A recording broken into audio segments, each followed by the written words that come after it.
안녕하세요. 커피 브레이크 화요일 저녁 부부반을 경험한 전수연입니다. 처음으로 간증문 작성을 하려니 하나님께서 저를 이 순간까지 어떻게 인도하셨는지가 스쳐 지나갑니다.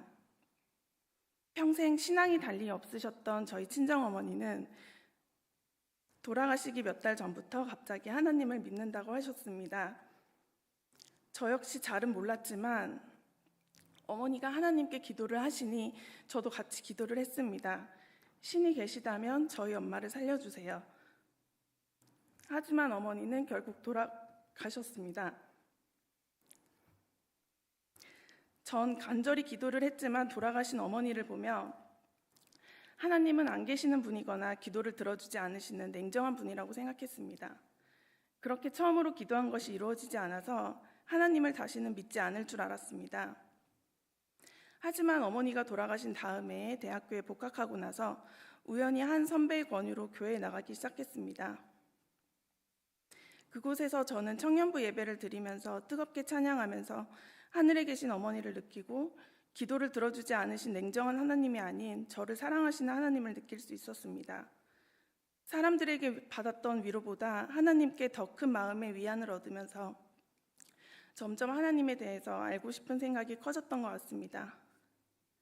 하지만 취업을 하고 결혼을 하고 아이들을 육아하면서 바쁘다는 핑계로 다시 교회와 하나님과 멀어져 갔습니다. 남편과 아이들과 다 같이 교회에 가는 날을 늘 마음으로만 그리다가 2019년 10월부터 드디어 저희 온 가족이 같이 교회에 등록해서 다니기 시작했습니다. 그때부터 저는 느낌으로만 느꼈던 하나님이 아닌 정말 제대로 하나님을 알고 성경 공부를 하고 싶은 열망을 크게 갖게 되었습니다. 하지만 또다시 교회 나간 지 3개월 만에 코비드-19 팬데믹이 일어났고 저희 가족은 집에서 온라인 예배를 드릴 수밖에 없었습니다. 거의 매주일 빼먹지 않고 2년간을 온라인 예배와 온라인 구역 모임을 드렸지만 가슴 한구석에 성경에 대한 궁금증이 크게 자리 잡고 있었습니다. 그러던 날들을 보내다가 아주 갑자기 저희 가족은 미국으로 오게 되었고 주님의 교회를 다니기 시작하게 되었습니다. 매주 허성현 목사님의 설교 말씀에 위로와 찔림과 도전을 받았습니다. 매일 새벽마다 성경 말씀을 보내주시는 구역장님을 만나게 되었고 너무나도 좋은 구역 가족들을 만나서 교제하게 되었고 저번 학기에는 신약 맥잡기 수업을 듣게 되면서 엄마 돌아가신 후부터 지금까지 10수년간 저의 신앙적인 목마름에 넘치게 물을 부어주시는 하나님을 느낄 수 있었습니다. 그리고 드디어 이번 학기에는 커피 브레이크를 시작한다는 이야기를 듣고 무척 설렜습니다. 사실 성경을 잘 몰랐기 때문에 야고보서가 어떤 말씀인지 모르고 무작정 기대가 되었습니다. 하지만 기대로 시작했던 야고보서 말씀은 한 주 동안 제게 일어난 일을 가까이 지켜보시고 제게 맞춤형으로 꾸짖는 말씀 같았습니다. 마치 한 구절 한 구절이 살아서 제게 말씀하시는 것 같았습니다.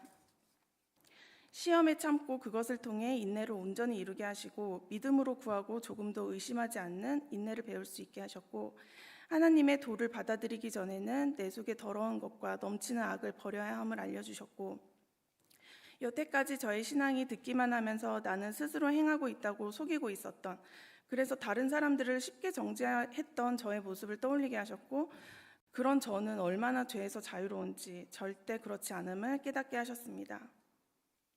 남을 쉽게 판단하고 그것에 따라 차별했던 저의 모습은 세상 사람들과 다르지 않음을 회개하게 하셨습니다. 혀는 작은 지체지만 작은 불이 얼마나 많은 나무를 태우는지 혀는 곧 불이라서 우리 온몸을 더럽히고 삶의 수레바퀴를 불사를 수 있음을 그래서 제가 여태까지 얼마나 쉽게 말을 했었는지 성경을 읽다가 한참 동안 고개를 들지 못했던 때도 있었습니다. 제가 올바른 자가 아니라는 것을 스스로 너무 잘 알고 있지만 이것을 말로 주장하고 맹세했던 제 모습을 반성하게 하셨습니다. 이번 커피 브레이크를 하기 전까지는 성경 말씀을 들을 때 그래 성경 말씀대로 잘 살겠어 라고 생각했었지만 야고보서를 하는 6주 동안은 하나님의 자녀로 사는 것이 이렇게 힘든 것이었던가? 내가 이것들을 다 지키고 계속 하나님의 자녀라고 말할 수 있는 사람이 될 수 있을까? 라고 스스로 자신이 없었던 것 같습니다. 하지만 커피 브레이크 과정이 끝나고 며칠간 계속 묵상을 하게 되면서 하나님이 저를 너무 사랑하셔서 제게 말씀하시는 것이라는 믿음이 생겼습니다. 부족한 저를 깨뜨리고 저의 모습을 완전히 죽게 하시고 하나님의 자녀로 새로 태어나게 하시길 원하시는 하나님의 마음을 알게 되었습니다. 미국에 오기 전까지 성경 말씀은 잘 모르는 채 하나님께 요술램프처럼 소원을 이뤄주시길 기도하고 그저 느낌으로 느껴지는 하나님을 사랑했던 것 같습니다. 하지만 아침에 거울을 보지 않으면 오늘 내 모습이 어떤지 알 수 없듯이 성경을 읽지 않으면 하나님을 알 수 없고 제 자신의 모습을 돌이킬 수 없음을 야고보서를 읽으면서 더 깨달을 수 있었습니다. 야고보가 예수님이 십자가에서 돌아가시기 전까지 자신의 형이 메시아라는 것을 알 수 없었지만 예수님 부활하신 후에 알게 되어 야고보서를 써서 오늘날 우리들에게 믿음을 전제로 하여 어떻게 살아내야 하는지 진정한 믿음을 강조하면서 남긴 이 야고보서는 제게 하나님의 자녀로 나아갈 수 있는 한 걸음을 선물해 준 것 같습니다. 제가 같은 죄를 반복하지 않도록 세상 사람들과 구별될 수 있도록 이번 야고보서를 통해 회개하게 하신 하나님께 감사드립니다.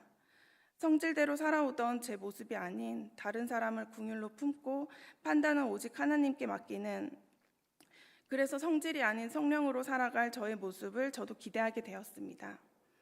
또한 다음 커피 브레이크는 또 어떤 말씀으로 저를 깨뜨리시고 살리실지 기대가 되었습니다. 매주 저희를 인도해 주신 이만수 장로님께 깊은 감사를 드립니다.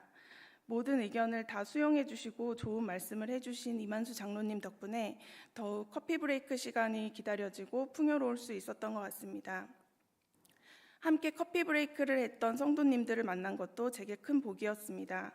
그리고 이번 기회에 남편과 서로가 가지고 있었던 생각을 나눌 수 있어서 더 뜻깊었던 것 같습니다. 마지막으로 저희 가족을 먼 미국까지 보내셔서 하나님과 더 가까이 하고 하나님을 더 깊이 알도록 해주시고 이 모든 만남을 허락해 주신 하나님께 감사드립니다.